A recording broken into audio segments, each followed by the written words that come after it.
ಆರೋಪಿ ಭೈರತಿ ಬಸವರಾಜ್ಗೆ ಆಸ್ಪತ್ರೆಯಲ್ಲಿ ಚಿಕಿತ್ಸೆ ನೀಡಲಾಗ್ತಾ ಇದೆ. ಜಯದೇವ ಆಸ್ಪತ್ರೆಗೆ ದಾಖಲಾಗಿದ್ದಾರೆ ಭೈರತಿ ಬಸವರಾಜ್. ಇವತ್ತು ಆಸ್ಪತ್ರೆಯಲ್ಲಿ ಭೈರತಿ ಬಸವರಾಜ್ಗೆ ಆಂಜಿಯೋಗ್ರಾಮ್ ಚಿಕಿತ್ಸೆಯನ್ನು ನೀಡಲಾಗಿದೆ. ಟೆಸ್ಟ್ ಅನ್ನು ಮಾಡ್ತಾರೆ. ನಿನ್ನೆ ರಾತ್ರಿಯಿಂದ ಆಸ್ಪತ್ರೆಯಲ್ಲೇ ಇರುವಂಥದ್ದು ಭೈರತಿ ಬಸವರಾಜ್. ರಕ್ತದ ಮಾದರಿಯನ್ನು ಪಡೆದಿದ್ದಾರೆ ಜಯದೇವ ಆಸ್ಪತ್ರೆಯ ವೈದ್ಯರು. ಜಯದೇವ ನಿರ್ದೇಶಕ ಡಾಕ್ಟರ್ ದಿನೇಶ್ ನೇತೃತ್ವದಲ್ಲಿ ಚಿಕಿತ್ಸೆ ನೀಡಲಾಗಿದೆ. ನಿನ್ನೆ ವೈದ್ಯಕೀಯ ಪರೀಕ್ಷೆ ವೇಳೆ ಇಸಿಜಿಯಲ್ಲಿ ಒಂದು ಸ್ವಲ್ಪ ವ್ಯತ್ಯಾಸ ಕಂಡು ಬಂದಿತ್ತು. ಬೌರಿಂಗ್ ಆಸ್ಪತ್ರೆಯಲ್ಲಿ ನಡೆದಿತ್ತು ಭೈರತಿಯವರ ಮೆಡಿಕಲ್ ಟೆಸ್ಟ್. ಬಳಿಕ ಜನಪ್ರತಿನಿಧಿಗಳ ವಿಶೇಷ ನ್ಯಾಯಾಲಯಕ್ಕೆ ಹಾಜರುಪಡಿಸ್ತಾರೆ. ಕೋರ್ಟ್ ಸೂಚನೆಯಂತೆ ಜಯದೇವ ಆಸ್ಪತ್ರೆಗೆ ದಾಖಲಿಸಿ ಚಿಕಿತ್ಸೆಯನ್ನು ನೀಡಲಾಗ್ತಾ ಇದೆ.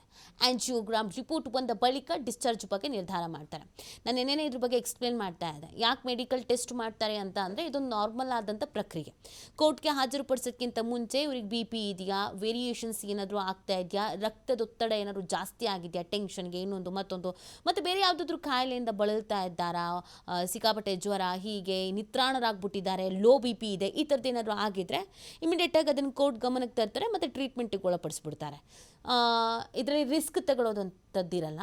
ಮತ್ತು ಭೈರತಿ ಬಸವರಾಜಿಗೆ ಮಾತ್ರ ಈ ಥರ ಅಂತ ಅಲ್ಲ, ಎಲ್ಲರಿಗೂ, ಸಾಮಾನ್ಯ ಜನರಿಗೂ, ಯಾರನ್ನೇ ಅರೆಸ್ಟ್ ಮಾಡಿದ್ರು, ಯಾರನ್ನೇ ಕೋರ್ಟ್ಗೆ ಪ್ರೊಡ್ಯೂಸ್ ಮಾಡೋದಕ್ಕಿಂತ ಮುಂಚಿತವಾಗಿಯೂ ಇದೊಂದು ಪ್ರಕ್ರಿಯೆ. ನಾರ್ಮಲ್ ಆಗಿ ಹಾಸ್ಪಿಟಲ್ಗೆ ಕರ್ಕೊಂಡೋಗಿ ಮೆಡಿಕಲ್ ಚೆಕಪ್ ಮಾಡಿಸೋದು. ಇವ್ರಿಗೂ ನೆನ್ನೆ ಹಾಗೆ ಮಾಡಿಸಿದ್ರು. ಈ ಸಂದರ್ಭ ಸ್ವಲ್ಪ ವೇರಿಯೇಷನ್ಸ್ ಕಂಡು ಬಂದಿದೆ. ECG ಮಾಡುವಾಗ ಸ್ವಲ್ಪ ಹೃದಯ ಸಂಬಂಧಿ ಸಮಸ್ಯೆ ಇರೋದು ಗೊತ್ತಾಗಿದೆ. ಹಾಗಾಗಿ ಇಮಿಡಿಯೇಟಾಗಿ ಕೋರ್ಟ್ ಗಮನಕ್ಕೆ ತರಲಾಗಿದ್ದು ಟ್ರೀಟ್ಮೆಂಟ್ ಕೊಡ್ಸೋಕ್ಕೆ ಹೇಳಿದರು.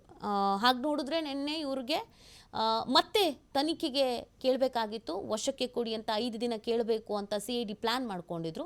ಬಟ್ ಇವರ ಆರೋಗ್ಯದಲ್ಲಿ ಏರುಪೇರು ವ್ಯತ್ಯಾಸ ಆದಂಥ ಹಿನ್ನೆಲೆಯಲ್ಲಿ ಟ್ರೀಟ್ಮೆಂಟನ್ನು ಕೊಡಿಸಲಾಗ್ತಾ ಇದೆ. ಸೊ ಈಗ ಟ್ರೀಟ್ಮೆಂಟನ್ನು ಜಯದೇವ ಆಸ್ಪತ್ರೆಯಲ್ಲಿ ನೀಡ್ತಾ ಇದ್ದಾರೆ.